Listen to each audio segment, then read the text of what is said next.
de Tito, capítulo 2, versículo 2.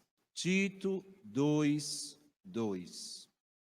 E diz assim, ele está falando para aqueles que são mais velhos, para aqueles que têm já uma certa idade, para aqueles que já caminharam mais um pouco na vida. E ele vai dizer assim: os mais velhos sejam sóbrios, ponderados, prudentes, fortes na fé, na caridade, na paciência. Ou seja, o autor sagrado nos alerta para que, na medida que a gente vai vivendo e a nossa idade, vai aumentando, quanto mais tempo de vida nós vamos tendo, esse tempo de vida vai nos dando experiência. Quanto mais tempo de vida, mais experiência de vida. E esta experiência de vida deve nos levar à maturidade. É muito ruim, mas acontece. Alguém que às vezes chega a uma certa idade da vida, passando aí dos 40, 50, 60, e não amadurece. Esse não é o caminho. Não é possível compreender alguém que vive tantos anos e se comporta de um modo tão imaturo. Entre eu que tenho 46 anos e um jovem de 16, Deus espera que eu tenha um comportamento muito mais maduro que um jovem de 16 anos. Porque eu tenho mais experiência do que ele.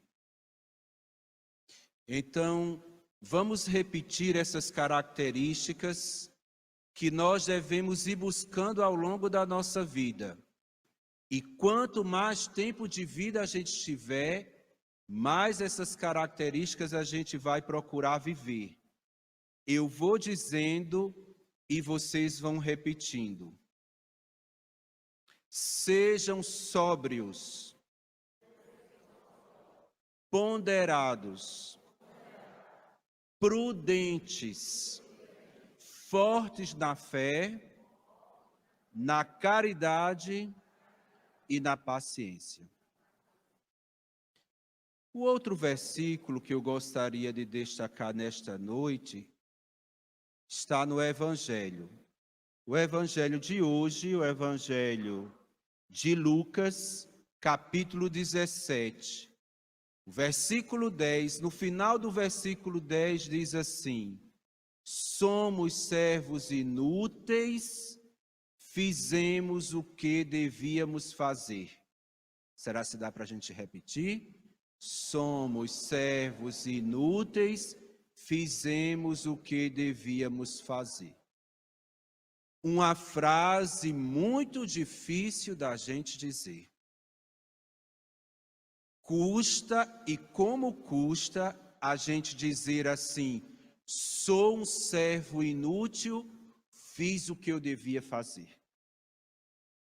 Porque dentro de cada um de nós existe o desejo muito forte de ser reconhecido pelo que a gente faz. Dentro de cada um de nós existe um desejo muito forte de que haja uma retribuição por aquilo que a gente faz. E às vezes a gente bate dentro de nós uma decepção. A gente ajudou tanto e fulano não agradeceu. Eu fiz tal serviço, esqueceram do meu nome na hora dos agradecimentos.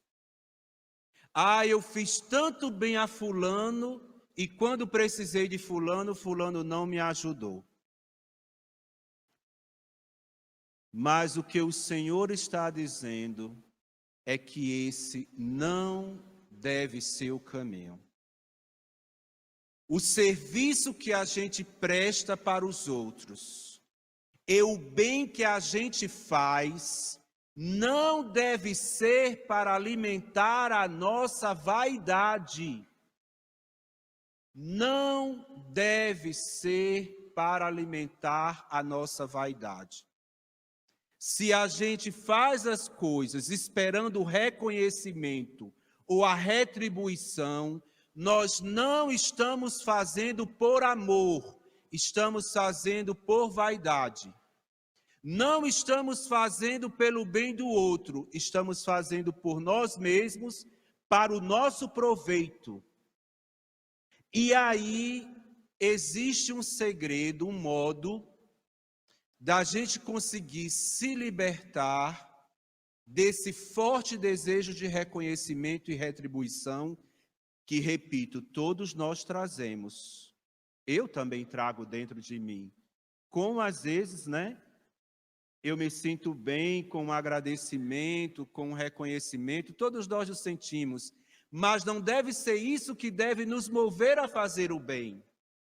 Não deve ser isso que deve nos motivar a servir o outro. Porque senão,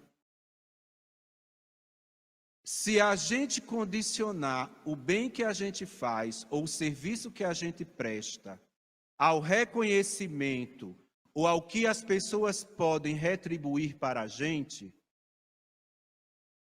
na primeira ou segunda ou terceira decepção, a gente desiste de fazer o bem. E não deve ser por aí. Então aí veio o segredo, Como é que nós vamos superar esse desejo de reconhecimento e de retribuição que temos tão forte dentro de nós? E aí eu vou passar um segredo para vocês. O segredo é o seguinte: fazer tudo por gratidão a Deus. Fazermos o bem porque Deus é bom. Sermos bons porque Deus é bom. Fazermos o bem ao outro porque estamos agradecidos com Deus. Independente que o outro me agradeça ou não, ou reconheça ou não o meu sacrifício, ou me retribua ou não, eu vou trabalhar do seguinte modo: Senhor, vós sois tão bom para mim, e é por causa de vossa bondade que eu vou fazer o bem, que eu vou servir.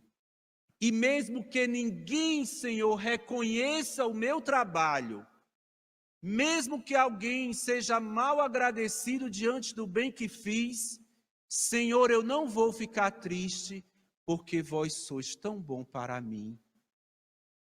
E que o bem que eu faça, Senhor, seja por essa gratidão a todo o bem que você me faz, a todo o bem que você me dá. Então, se a gente fizer as coisas e fizer o bem por gratidão a Deus, nós não vamos estar condicionados, dependentes do agradecimento ou do reconhecimento dos outros. Nós não vamos desanimar porque não citaram o nosso nome, porque não nos agradeceram, porque não bateram palmas para nós. Não vamos desanimar, porque a causa e o motivo do nosso serviço é a nossa gratidão a Deus. E confesso uma coisa para vocês: eu tenho dentro de mim sempre a sensação que eu estou em dívida com Deus. Às vezes, quando eu estou na minha oração falando com Deus, eu digo assim: Senhor, por mais que eu faça, eu ainda não vou conseguir retribuir na medida do que você faz para mim. Porque por maior que seja o bem que a gente faz, mas de Deus a gente recebe muito mais. Muito mais. E é essa gratidão a todo o bem que Deus nos faz, a toda a bondade que Ele tem para conosco, é essa gratidão que deve nos motivar.